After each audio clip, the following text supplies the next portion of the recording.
Hey guys, Travis here.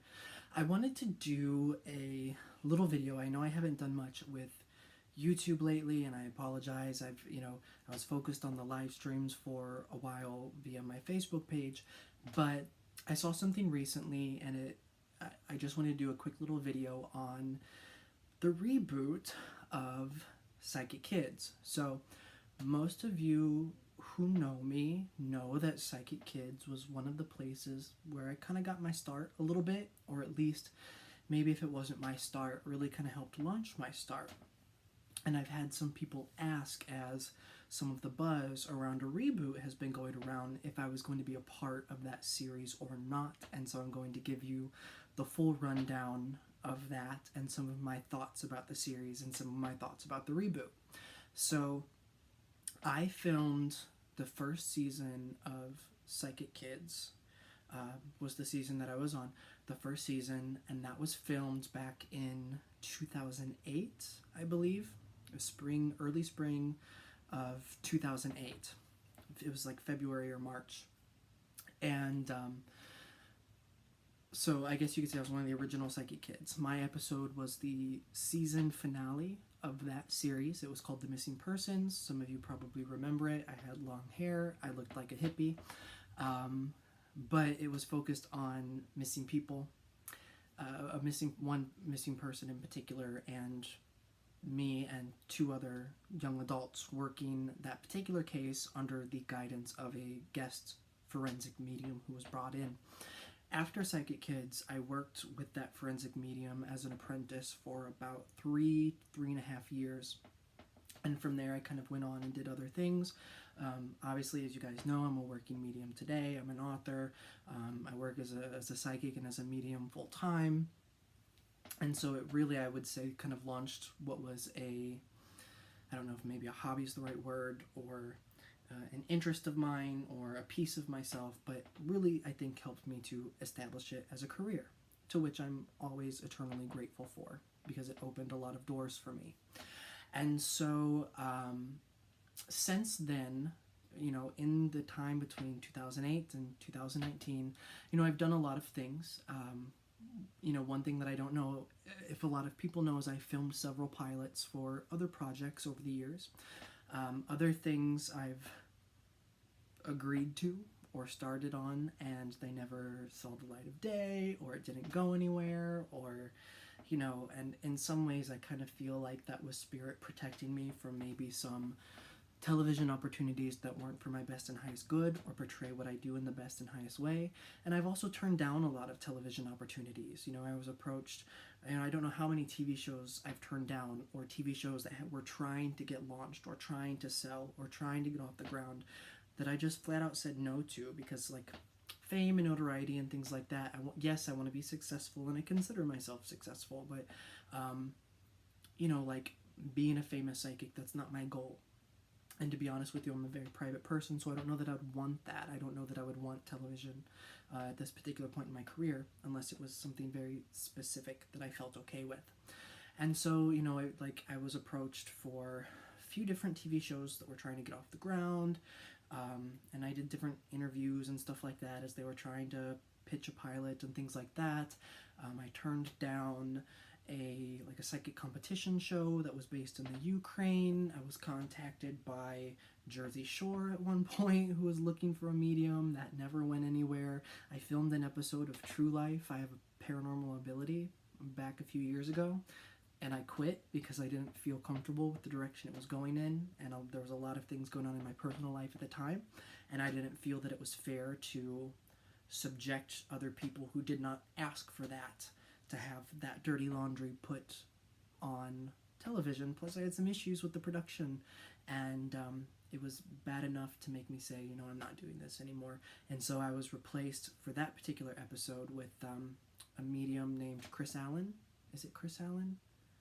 Christopher? Something like that. Who's done fairly well for himself. And so I'm glad that show was a good launch pad for him. It just was not a good fit for me and what I was doing. But I say that to illustrate that I've had a lot of television opportunities come my way.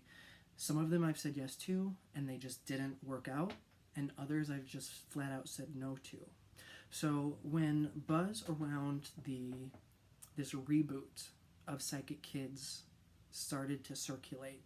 I had a lot of people ask me, are you going to be a part of this? And my honest answer was, I don't know. I honestly don't know.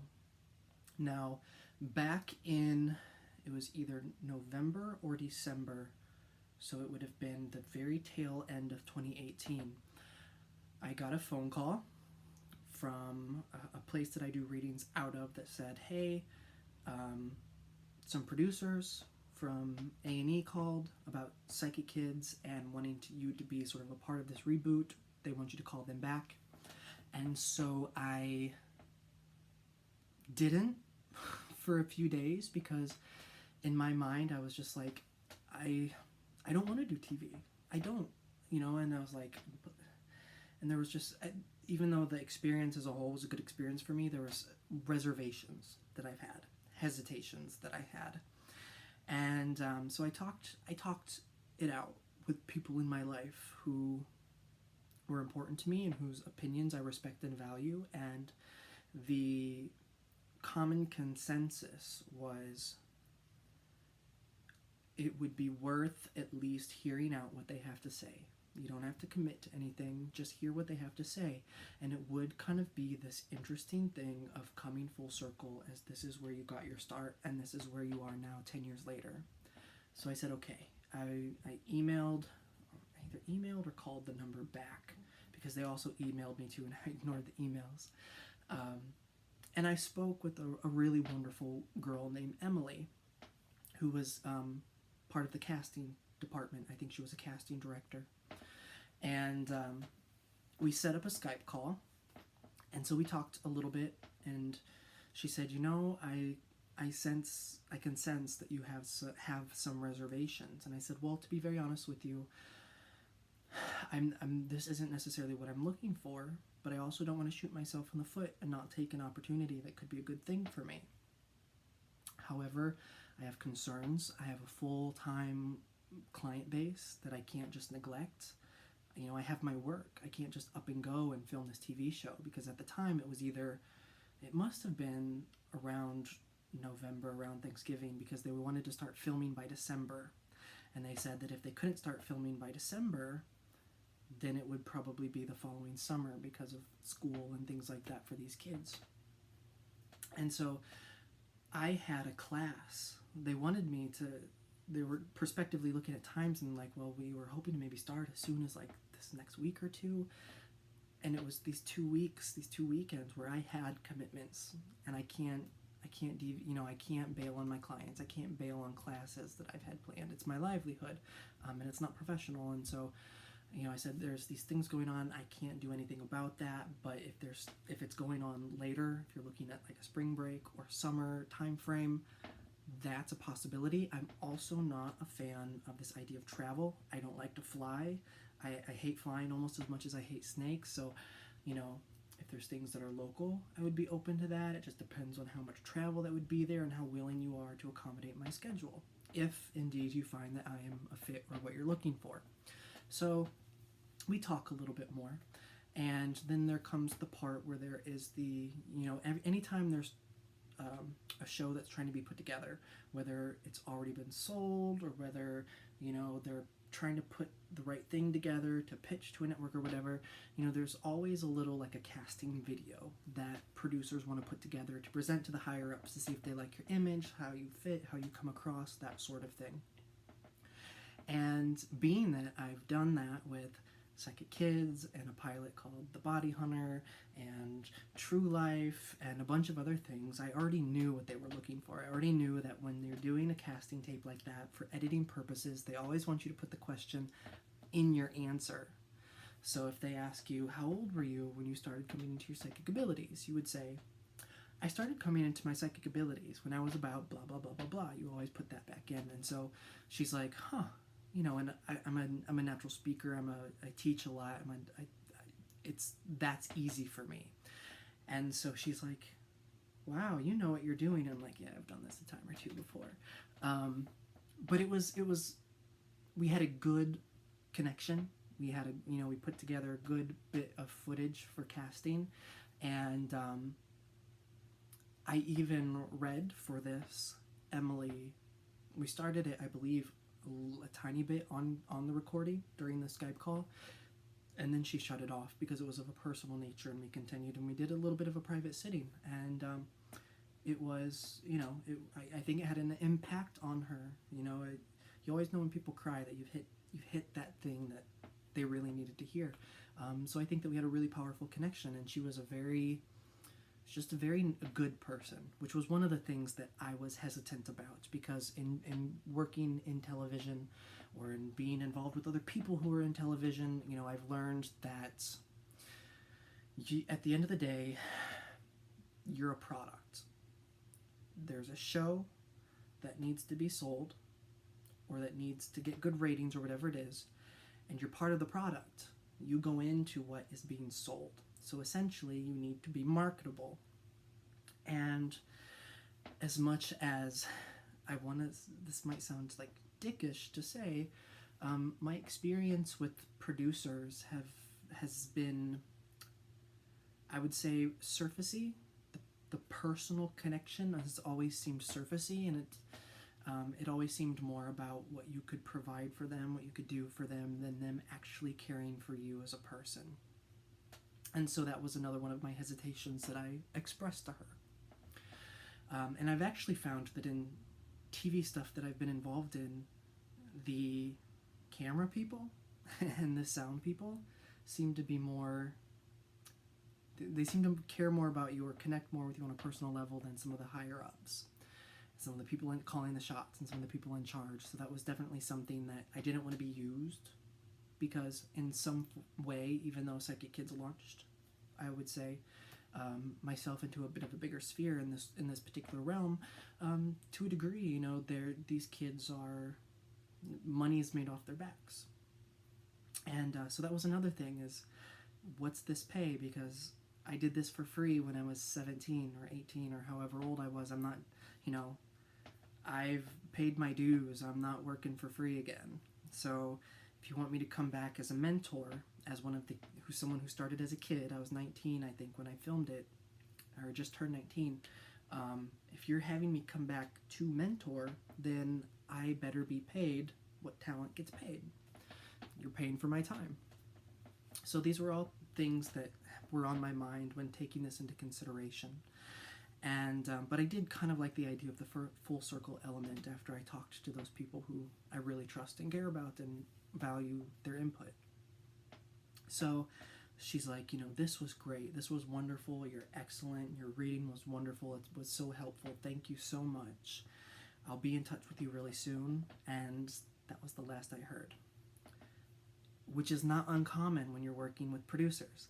It's hurry, hurry, hurry, now, now, now, and then they'll disappear for forever at a time. And then they'll come back in and it's like a storm, hurry, hurry, hurry. So it's like, hurry up and wait, hurry up and wait, hurry up and wait. So yesterday, or the day before, sometime over this past weekend, I saw a video of two young people who are from, I believe, season 2 or season 3. I watched season 2, but I never watched season 3 of the show, and I guess they are the two who were sort of picked to be these mentors. I don't think some of the original people like Chip Coffey or Dr. Lisa Miller or Kim Russo or some of the others they brought in, I don't think that they're going to be a part of it. From what I can get a sense of, it looks like it's just these two. I could be wrong, we'll have to see, because I think it's airing in September, so we'll see in September. So the answer to the question is, at least at this particular point, the show seems as if it's already been filmed, or the bulk of it's already been filmed. I'm not going to be a part of it. I never heard back, which I think is kind of shitty. Not that I care about whether I'm on it or not on it, because honestly I was almost a little relieved that I didn't hear about it, because I like my private life and I like being at home and I don't like traveling and all that stuff. It would have been nice to just get a call and say, hey, we're going a different direction. I would have been like, that's awesome, thank you for your time, it was lovely to connect with you. But that's just how it goes. So, nothing there. No hard feelings there. The two young adults, they're not kids now. I don't think hardly any of us that were kids then are kids now. Most of them, I'm sure, are legal adults at this point. But the two young adults who are part of the show, in the little clip or the little video that I saw, one is, her name's Perry. She was on, I believe, the second season. Her episode, if I'm correct, was one that had Kim Russo, and she's a doll. We haven't talked in a long time. We talked like way back in the day after when Psychic Kids was still kind of fresh. She's wonderful. She's sweet. She's beautiful. She's a beautiful young girl. She's got a personality that comes across very well. I absolutely understand why she was chosen. I think she's a great fit. I also think that she's very smart and very sort of holistic, and I think she's kind of had a little bit of a holistic thing going. I don't think it's like a full-time career because I do believe that she was in school. I could be wrong there, but I know that she was kind of working in this realm, and so it's, to me, it was just a natural fit that she be chosen, and I think it was an excellent choice. I think she'll do really well with working with these kids. The other is a young man by the name of, I believe, forgive me if I get this wrong, Ryan Michaels. Ryan something, I'm pretty sure it's Ryan Michaels. I don't know him very well. We may have spoken once or twice way back at the time where Psychic Kids was like a thing. When it was still popular, like back when the first couple seasons aired. I really don't know him well. I've really never had any sort of extended conversation with him. I will say, just out of nosiness, I went and looked at his website, and he does identify as a spiritualist, and I did recognize several Lilydale mediums that were common friends on Facebook. And so that in itself leaves me hopeful because, one, I think, I don't know about season 2. I know of season 1, myself and Travis Hill were the only 2 people of that whole first season who actually did anything with our abilities or made careers out of it. And I do believe that since he started filming that show in his second season, has been working also. So I think that that's a good thing as far as their selection of him to work with these kids, because most of them never did anything with it outside of that. I also don't think a lot of the kids actually had psychic abilities, if I'm being completely honest with you. So it's nice to see that ones who maybe genuinely did are coming full circle and doing this for this reboot in 2019. So as I said, I'm not a part of it. I don't know if I ever will be in the future, but from what I know, it's Ryan and Perry, and I wish them the absolute best. My only word of caution or hesitation is one of the things that, well, there was a couple things that bothered me about the original series. One is that I do believe that a lot of the kids were exploited, and I don't want people to jump down my throat and assume that I mean by A&E, because I mean, yes, money was made off their backs. None of us got paid to do that. None of us kids got paid. I'm sure like the Chips and Dr. Lisa's and the people like that, I'm sure they got paid. None of the kids got paid. But I got experience and I had doors open. So I'm not salty about that. I was also a legal adult. I knew what I was getting into. I'm not faulting the network when I talk about exploitation. Where I do think that there was exploitation was I think a lot of these parents pushed their kids to do this for their own gratification, for their own egos, to make themselves feel special.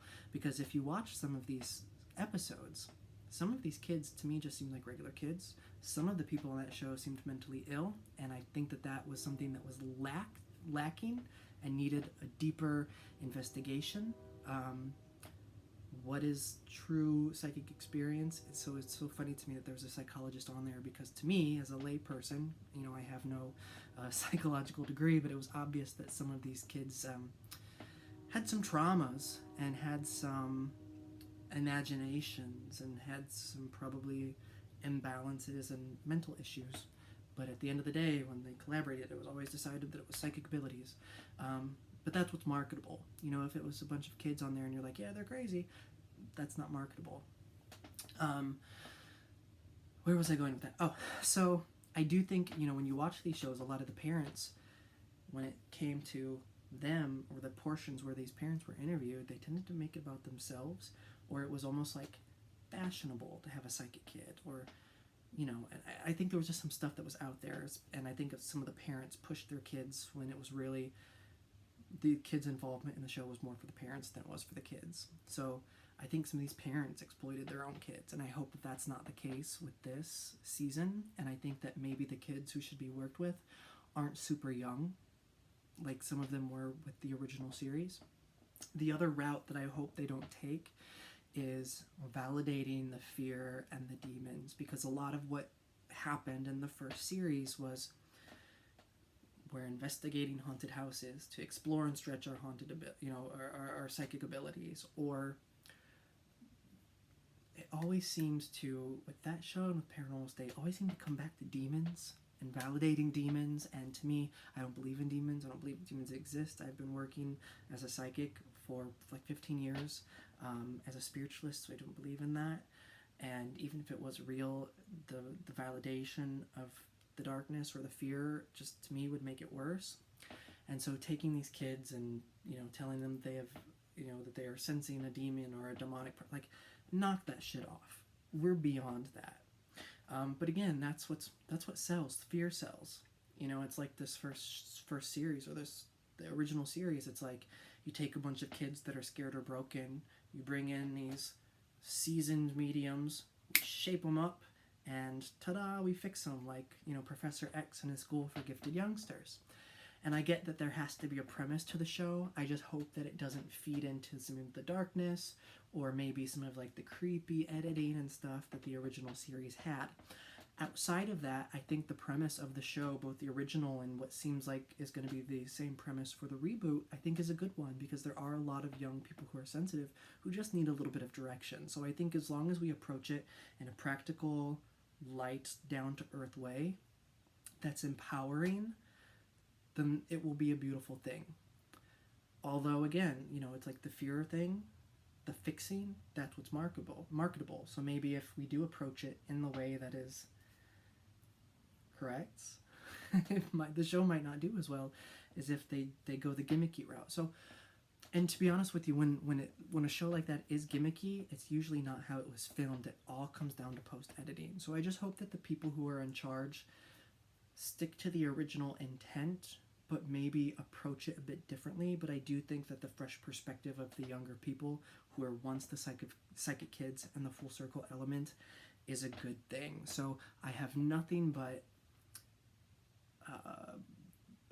positivity and happiness for Perry and for Ryan, and I hope they continue to do amazing work and touch a lot of kids' lives with this new series. And I'll probably tune in and watch the reboot, even if it's just for nostalgia's sake. So I wish them all the best. But yeah, as it sits now, I don't think I'll be a part of it in any way, and I'm not any part of it at the moment. But I wish them the best. So I hope that it does well. Like I said, I'll probably be tuning in. I hope you guys watch. Keep me up to date, and we'll see what goes on with it. So take care, you guys, and I will talk to you soon.